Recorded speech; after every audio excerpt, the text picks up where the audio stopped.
So let's start off with a physical product. We're going to add media, and I'm just going to upload, let's just say this image right here, just some random image of coffee. We can create everything using AI based on the image. So let's actually see what it does right now. This is really interesting.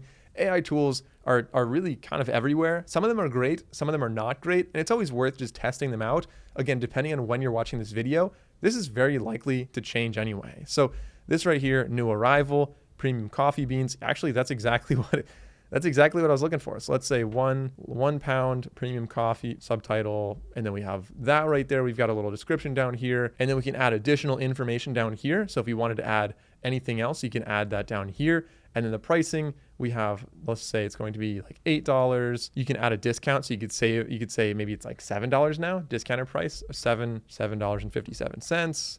We can have our own SKU here. So 10,001, and the weight is 16 ounces. We can also have options as well. So if we wanted to have different sizes, so size, we can have like 1 pound, we can have 2 pounds, 4 pounds. So maybe 4 different options there. We can have those different variants, or 3 different options there. Let's close out of that.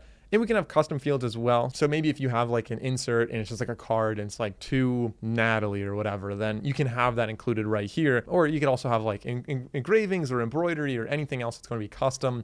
You can have the custom fields added right there. If we want to add categories, we don't actually have any categories set up just yet. I'm going to save this product first, save the product.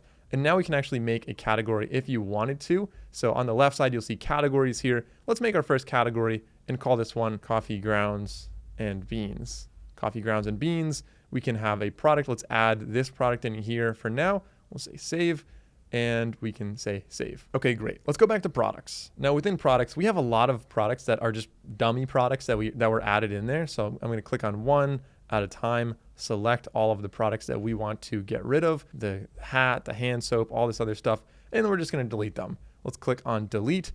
And now we're just back down to the product that we actually wanted to include. There's our first product.